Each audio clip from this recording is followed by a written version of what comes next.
Summer வந்தாச்சு. What's your plan for this holiday? எங்க கிட்ட விட்டுருங்க, நாங்க பாத்துக்கிறோம். GT Holidays, South India's #1 travel brand.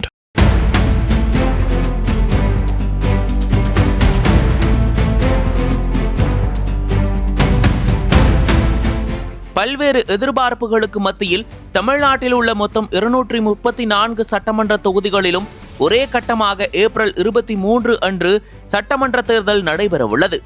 இந்திய தலைமை தேர்தல் ஆணையம் மார்ச் 15 அன்று வெளியிட்ட அறிவிப்பின்படி மார்ச் 30 முதல் வேட்புமனு தாக்கல் தொடங்கி ஏப்ரல் 6 அன்று நிறைவு பெறுகிறது.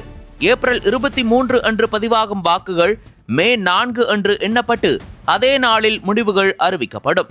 இந்த தேர்தலையொட்டி கூட்டணி பேச்சுவார்த்தைகள், தொகுதி பங்கீடு, தேர்தல் பிரச்சாரம், தேர்தல் அறிக்கை தயாரிப்பு உள்ளிட்ட பணிகளில் அரசியல் கட்சிகள் தீவிரமாக ஈடுபட்டு வருகின்றன. அதிமுக பொதுச் செயலாளரும் எதிர்க்கட்சி தலைவருமான எடப்பாடி பழனிசாமி ஏற்கனவே 3 கட்டங்களாக தேர்தல் வாக்குறுதிகளை அறிவித்திருந்தார். அதில் அனைத்து குடும்பங்களுக்கும் ரூபாய் 10,000 ஒருமுறை உதவித்தொகை, குடும்ப தலைவிகளுக்கு மாதம் 2,000 ரூபாய், மகளிர் மட்டுமின்றி ஆண்களுக்கும் நகர பேருந்துகளில் கட்டணமில்லா பயணம், வீடு இல்லாத ஏழை குடும்பங்களுக்கு வீடு வழங்கல், வேலையில்லாத இளைஞர்களுக்கு மாதம் ரூபாய் 1000 உள்ளிட்ட பல்வேறு வாக்குறுதிகள் இடம்பெற்றிருந்தன.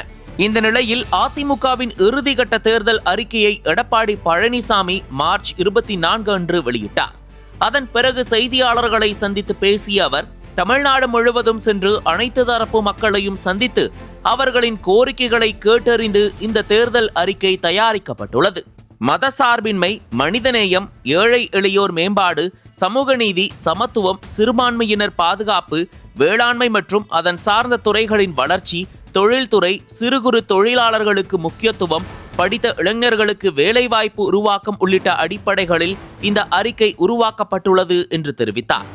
அதிமுக தேர்தல் அறிக்கையில் முக்கியமானவை முதியோர் உதவித்தொகையை ரூபாய் 2,000 உயர்த்தி வழங்குதல், இளைஞர்கள் மற்றும் மாணவர்களின் வங்கி கல்வி கடன் தள்ளுபடி, ஒவ்வொரு குடும்பத்திற்கும் ஆண்டுக்கு 3 சமையல் எரிவாயு சிலிண்டர்கள் வாழ்வாதார உதவியாக இலவசமாக வழங்குதல், இல்லத்தரசிகளின் பணிச்சுமையை குறைக்க அனைத்து குடும்ப அட்டைதாரர்களுக்கும் குளிர்சாதன பெட்டி இலவசமாக வழங்குதல், தற்போது வழங்கப்படும் இலவச அரிசியுடன் 1 கிலோ பருப்பு மற்றும் 1 லிட்டர் சமையல் எண்ணெய் ஆகியவற்றை அனைத்து குடும்ப அட்டைதாரர்களுக்கும் இலவசமாக வழங்குதல், மீனவர்கள் உயிரிழந்தால் குடும்பத்தினருக்கு ரூபாய் 25 லட்சம் இழப்பீடு வழங்கப்படும், அரசு நிலங்களில் நீண்ட காலம் வசித்து வருபவர்களுக்கு பட்டா வழங்கப்படும், தொடக்க வேளாண்மை கூட்டுறவு கடன் சங்கம் மூலம் விவசாயிகள் பெற்றுள்ள வேளாண் பயிர்க்கடன் தள்ளுபடி செய்ய நடவடிக்கை எடுக்கப்படும், பத்திரிகையாளர்களுக்கு வழங்கப்படும் ஓய்வூதியம் காட்சி ஊடகவியலாளர்களுக்கும் வழங்கப்படும், அரசு பள்ளி மாணவர்களுக்கான மருத்துவ படிப்பு இடஒதுக்கீடு 7.5% இருந்து